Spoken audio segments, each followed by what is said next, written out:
नमस्कार, स्वागत है आप सभी का अपने चैनल ज्ञानोदय पर। साथियों, इस वीडियो में हम बात करेंगे बिहार राज्य में कार्यरत तमाम शिक्षकों के ग्रीष्मावकाश से पहले अगर किसी को किसी भी प्रकार के एसएल या सीएल लेना है तो उसका क्या प्रावधान है, किस तरह से उसके लिए अप्लाई करेंगे, क्या वो छुट्टी मान्य होगी कि नहीं मान्य होगी। अगर आप जबरन किसी प्रकार से सीएल या एसएल पर जाते हैं तो उसका आपकी सेवा पर क्या प्रभाव पड़ेगा, इसी के बारे में विभाग के द्वारा एक स्पष्ट लेटर जारी कर दिया गया है। इस वीडियो में उसी लेटर से संबंधित आपको डीपली समझाएंगे कि क्या उस लेटर के मायने हैं और क्या सचमुच आप छुट्टी नहीं ले सकते हैं, या ले सकते हैं तो किस शर्त पर आपको छुट्टी मिल सकती है और उसका आपके सर्विस पर क्या इफेक्ट पड़ेगा। तो वीडियो शुरू करने से पहले आपसे रिक्वेस्ट है कि आप अगर चैनल पर नए हैं तो चैनल को सब्सक्राइब कर लीजिए। वीडियो अगर देखने के बाद पसंद आएगा तो लाइक और शेयर जरूर करिएगा। चलिए वीडियो शुरू करते हैं। जैसा कि आप देख सकते हैं, बिहार सरकार शिक्षा विभाग के द्वारा ये एक लेटर कल के डेट से ये वायरल हो चुका है और निकाला जा चुका है। और बहुत सारे शिक्षकों का लगातार ई शिक्षक कोष पोर्टल पर और अन्य जगह पर अपने जिला स्तर के पदाधिकारियों से सबसे सवाल किया जा रहा था कि क्या ग्रीष्मावकाश जो आपका 1 जून से चालू होने वाला है उससे पहले खासकर महिला शिक्षकों के विषय अंदर ये कौतूहल का विषय था कि हाँ, क्या हम उस छुट्टी को एक्सपेंड करने के लिए अपने महीने में मिलने वाले 2 एसएल को यूज कर सकते हैं छुट्टी से जस्ट पहले और जस्ट बाद। अगर ऐसा हो जाता तो महिला शिक्षकों के लिए एक बहुत ही राहत की खबर होती। राहत की खबर ऐसी होती कि 20 दिन का छुट्टी ग्रीष्मावकाश, उसमें 2 दिन पहले और 2 दिन बाद, तो 4 दिन का एक्स्ट्रा उनको अवकाश लगातार मिल जाता, जिससे उनको और आसानी और अच्छा होता। लेकिन इस विषय में विभाग ने स्पष्ट तौर पर ये लेटर के माध्यम से बता दिया है कि आपको सीएल लेना है कि नहीं लेना है। चलिए लेटर को पढ़ के आपको समझाते हैं। यहाँ पर देख सकते हैं आप, ग्रीष्मावकाश के पहले और बाद में सीएल एसएल लेने से संबंधित विशिष्ट नियमावली जो बनाई गई है उसमें बताया गया है। बिहार सरकार के शिक्षा विभाग के आधिकारिक सेवा नियमावली के अनुसार गर्मी की छुट्टी जैसे लंबित घोषित वैधानिक छुट्टियों के ठीक पहले या ठीक बाद में सीएल अथवा एसएल लेने पर कड़े प्रशासनिक प्रतिबंध लागू होते हैं। इसे विभाग की नियमावली के प्रीफिक्स और सफिक्स का नियम कहा जाता है।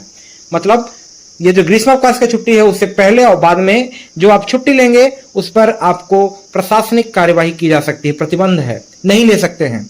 क्यों? क्योंकि ये सर्विस में छुट्टी के प्रीफिक्स और सफिक्स के रूप में काउंट होता है। अब देखिए आगे क्या कहते हैं, प्रमुख विभागीय नियम एवं शर्त। अब क्यों नहीं ले सकते हैं, उसका जो नियम बना है छुट्टी का उसके बारे में यहाँ पर बताया गया है।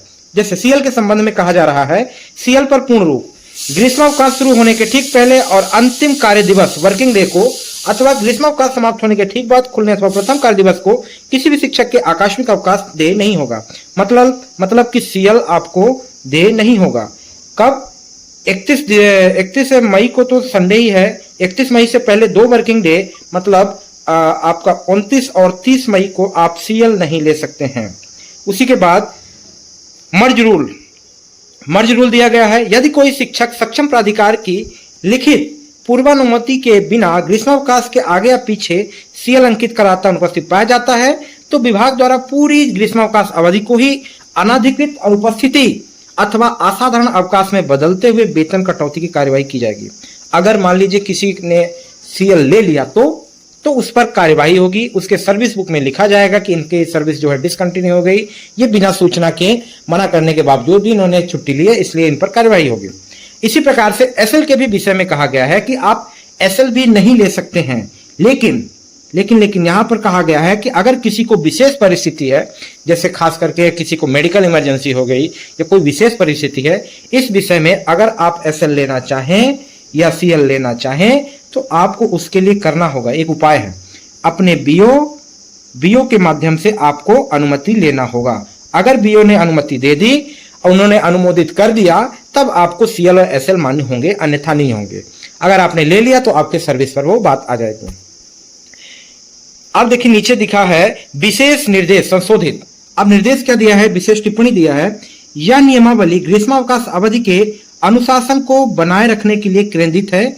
बिना पूर्व सूचना या बिना ठोस आपातकालीन कारण के लंबी गर्मी छुट्टियों के आगे पीछे गायब रहने की प्रवृत्ति सेवा पुस्तिका में सेवा व्यवधान ब्रेक इन सर्विस माना जा सकता है।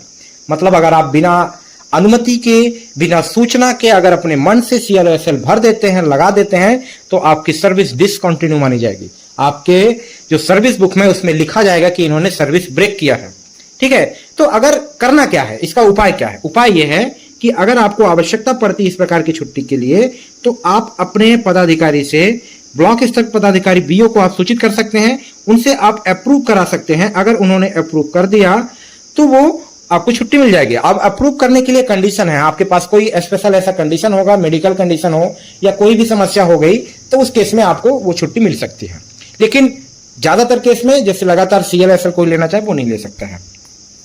अब देखिए यहाँ पर उस परिस्थिति का विवरण दिया गया है, कब को कैसे लिया जा सकता है। यहाँ पर देखिए 29-30 मई को शुक्रवार शनिवार है। CL जो है पूर्ण रूप से प्रतिबंधित है। इन्होंने बता दिया कि 31 मई को रविवार है और 1 जून से गर्मी की लंबी छुट्टी है, अतः 29 और 30 मई को CL लेना प्रीफिक्स माना जाएगा, जो कि गलत है। मतलब CL आपको नहीं मिलेगा। 29 और 30 मई को SL जो है SL मिल सकता है, लेकिन उसके लिए शर्त है। कंडीशन वही है जो हमने बताया कि आपको डॉक्टर के पर्चे या सक्षम प्राधिकार की पूर्व लिखित मंजूरी के बाद ही मान्य होगा। अब 31 मई साप्ताहिक अवकाश है, संडे है, इसलिए उसमें SL-CL नहीं जोड़ा जाएगा। 1 जून से आगे, अब देखिए उसके नीचे लिखा है, स्पष्ट निष्कर्ष में क्या लिखा है सामान्य पारिवारिक या व्यक्तिगत कारणों से कोई भी शिक्षक 29 और 30 मई को CL नहीं ले सकते हैं। यदि वो ऐसा करते हैं तो उनकी अनुपस्थिति को अवैध माना जाएगा। पूरे ग्रीष्मावकाश के दौरान वेतन पर संकट आ सकता है। इन तिथियों में विद्यालय में उपस्थित रहना नियमानुकूल है। अगर आप अनुपस्थित रहेंगे तो आपका वेतन भी कटौती होगा और आपका जो है तो सर्विस डिसकंटिन्यू भी मान जाएगी, आपके ऊपर वो भी किया जा सकता है। ठीक है, तो मुख्य रूप से इस लेटर का क्या मतलब है, इस लेटर के हम मायने आपको समझा दे रहे हैं 1 मिनट के अंदर कि आपको CL 29 और 30 मई को CL जो है वो नहीं मिलेगा। इसके बाद जैसे ग्रीष्मावकाश खत्म होगा उसके अगले दिन आपको स्कूल ज्वाइन करना होगा। स्कूल ज्वाइन करने के बाद ही आपको CL-SL मिलेगा। अब SL के कंडीशन है कि अगर किसी को SL लेना है तो SL के कंडीशन में आपको SL के लिए आपको डॉक्टर के पर्चा, डॉक्टर का प्रिस्क्रिप्शन या BO से आप अप्रूव कराएंगे तभी आपको मिलेगा।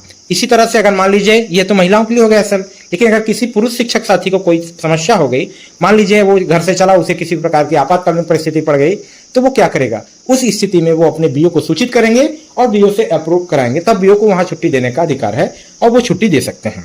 आई होप आपको वीडियो क्लियरली समझ में आ गया होगा कि ग्रीष्मावकाश से पहले छुट्टी लेना है कि नहीं लेना है, और अगर लेंगे तो क्या होगा और किस तरह से उसका वो है। चलिए, वीडियो को शुरू से लेकर अंत तक देखने के लिए धन्यवाद, और चैनल पर अगर नए हैं तो सब्सक्राइब करिए।